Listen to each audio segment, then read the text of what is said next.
हमारे धर्म ग्रंथों में बहुत बार सुंदर देवियों, अप्सराओं, दिव्य स्त्रियों का वर्णन मिलता है।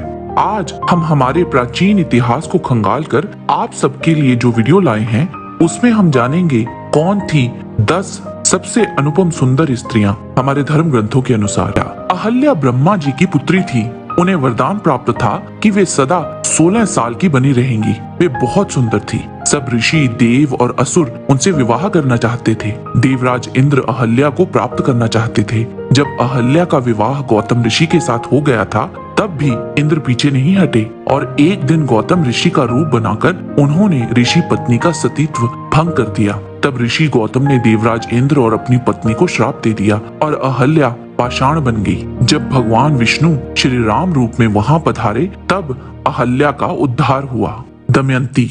विदर्भ देश की राजकुमारी दमयंती अत्यंत सुंदर थी। उनकी सुंदरता का प्रमाण इसी बात से मिल जाता है कि इंद्र, यम, अग्नि और वरुण जैसे देवता भी उसके स्वयंवर में भाग लेने आए थे। वे सभी उससे विवाह करने की इच्छा रखते थे, परंतु उसे निषाद राज के राजकुमार नल से प्रेम हो गया था। नल और दमयंती की कथा का वर्णन हमें महाभारत के वन पर्व में मिलता है। सत्यभामा। सत्यभामा श्री कृष्ण की प्रिय पत्नी थी और अत्यंत सुंदर और एक योद्धा भी थी। जब श्री कृष्ण पांडवों से मिलने जाते हैं, तो वे सत्यभामा को ही साथ ले जाते हैं। द्रौपदी सत्यभामा को अनुपम सुंदरी कहकर बुलाती है। माँ सत्यभामा भूदेवी का अवतार थी और उनका जन्म नरकासुर के संहार के लिए ही हुआ था। उर्वशी। एक समय की बात है, ऋषि नर नारायण हिमालय में स्थित बद्रीनाथ में तपस्या कर रहे थे। उनकी तपस्या ने इंद्र तथा अन्य देवताओं को चिंतित कर दिया। इसीलिए इंद्र ने कामदेव, वसंत और अप्सराओं को नर नारायण की तपस्या भंग करने के लिए भेजा। ऋषि नारायण उनके इस कार्य से क्रोधित हो गए और उन्होंने अपनी जांघ पर हाथ मारा और उसी समय वहां से एक सुंदर अप्सरा निकली, जिसका आकर्षण आकाशीय अप्सराओं से कहीं अधिक श्रेष्ठ था। यह देख देवराज इंद्र ने लज्जित और क्षोभ से भरकर नारायण से क्षमा मांगी। नारायण जी ने इंद्र को क्षमा करते हुए आशीर्वाद स्वरूप उस अप्सरा को इंद्र के साथ ही भेज दिया। ऋषि की जांघ अर्थात उरु से उत्पन्न होने के कारण उन्हें उर्वशी कहा गया। उर्वशी देवराज इंद्र की सभा में बाकी सभी अप्सराओं से कहीं अधिक सुंदर थी, इसीलिए वह सभी उर्वशी से ईर्ष्या करती थी। रुक्मणी। माता रुक्मणी माँ लक्ष्मी का अवतार थी। श्रीमद् भागवतम में जब माँ रुक्मणी माँ अंबिका के मंदिर से बाहर आती हैं, गहनों से सजी हुई उनकी अनुपम सुंदरता को देखकर राजा महाराजा जो उनके स्वयंवर के लिए एकत्रित हुए थे, अपने होश खो बैठते हैं। वे श्री कृष्ण की पहली पत्नी थी और सबसे सुंदर भी थी। द्रौपदी। महाभारत आदि पर्व अध्याय 166 के अनुसार जब द्रुपद ने पुत्र प्राप्ति के लिए यज्ञ करवाया था, तब यज्ञ की वेदी में से एक कुमारी कन्या भी प्रकट हुई जो पांचाली कहलाई।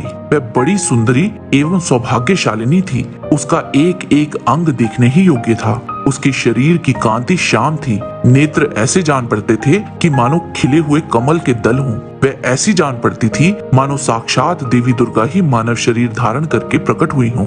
उसके अंगों से नील कमल की सी सुगंध प्रकट होकर एक कोस तक चारों ओर फैल रही थी। उसने परम सुंदर रूप धारण कर रखा था। उस समय पृथ्वी पर उसके जैसी सुंदर स्त्री दूसरी कोई नहीं थी। देवता, दानव और यक्ष भी उस देवोपम कन्या को पाने के लिए ललायत थे। सुंदर कटी प्रदेश वाली उस कन्या के प्रकट होने पर आकाशवाणी हुई। इस कन्या का नाम कृष्णा है। ये समस्त युवतियों में श्रेष्ठ और सुंदरी है और क्षत्रियों का संहार करने के लिए प्रकट हुई है। यह सुमध्यमा समय पर देवताओं का कार्य सिद्ध करेगी। स्वयंवर में जब द्रौपदी वहां आई, तो वहां उपस्थित सभी लोग उसकी सुंदरता को देखकर दंग रह गए थे। मोहिनी। समुद्र मंथन के उपरांत जब देव और असुर अमृत को लेने के अधिकार को लेकर आपस में झगड़ पड़े थे, उस समय दैत्यों ने धन्वंतर जी के हाथ से वह कमंडल छीन लिया था जिसमें अति उत्तम अमृत भरा हुआ था। उस समय भगवान श्री विष्णु जी ने मोहिनी का रूप धारण किया था।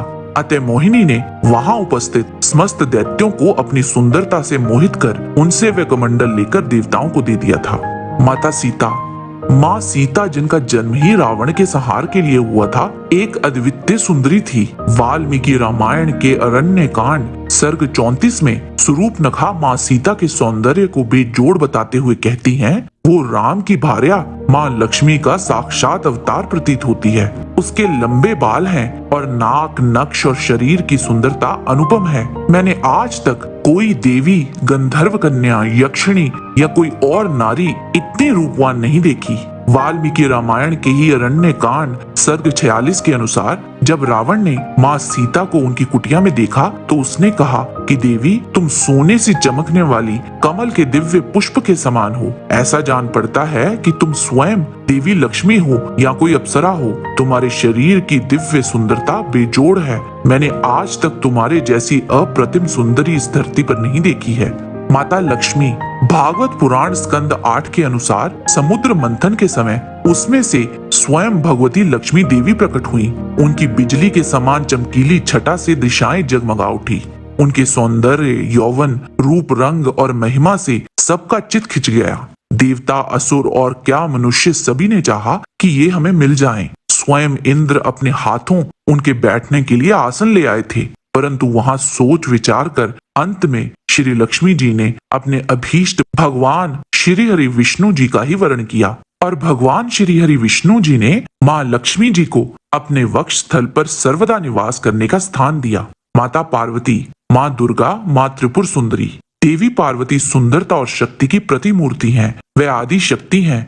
वह ही त्रिपुर सुंदरी हैं जो तीनों लोकों में सबसे सुंदर हैं। महादेव जिन्होंने स्वयं को समस्त सांसारिक सुखों से दूर रखा है, वह भी जब माता को देखते हैं तो मंत्र मुग्ध हो जाते हैं। ऐसी है देवी पार्वती की आभा। श्री ललिता सहस्त्र नाम में देवी पार्वती का दिव्य वर्णन है। इनके अतिरिक्त कुछ ऐसी अप्सराएं भी हैं जिनको हमारे इतिहास में बहुत ही सुंदर माना गया है, जैसे कि मेनका, जिसने महर्षि विश्वामित्र जी की कई हजार वर्षों की तपस्या भंग कर दी थी। तिलोत्तमा, जिसकी रचना ब्रह्मा जी ने की थी। तिलोत्तमा परम रूपवती और सौंदर्य से पूर्ण अप्सरा थी। इसे पाने के लिए दैत्य भाई सुंद और उपसुंद आपस में लड़ पड़े और मारे गए। रंभा वह अप्सराओं की रानी थी। वो न केवल अति सुंदर अथवा एक कुशल नर्तकी भी थी। उसमें सौंदर्य, प्रतिभा, आकर्षण, प्रलोभन और राजसी गौरव जैसे समस्त गुण थे। इन सब के अतिरिक्त कामदेव की पत्नी रति, देवी सरस्वती, रावण की पत्नी मंदोदरी, देवराज इंद्र की पत्नी शची, सुभद्रा तथा कुछ पुराणों में राधा जी की सुंदरता का भी माननीय उल्लेख है। हम इस बात को स्पष्ट कर देना चाहते हैं कि हमने इस सूची को कोई भी क्रम नहीं दिया है। आज के वीडियो में बस इतना ही। आशा करते हैं कि आपको हमारा आज का वीडियो पसंद आया होगा। कृपया इसे लाइक और शेयर अवश्य करें। किसी भी प्रकार की त्रुटि के लिए आप सबसे क्षमा याचना करते हुए आपसे निवेदन है कि प्रेम पूर्वक परम पिता परमात्मा को मन में धारण करें और बोले, वैदिक सनातन धर्म की सदा ही जय।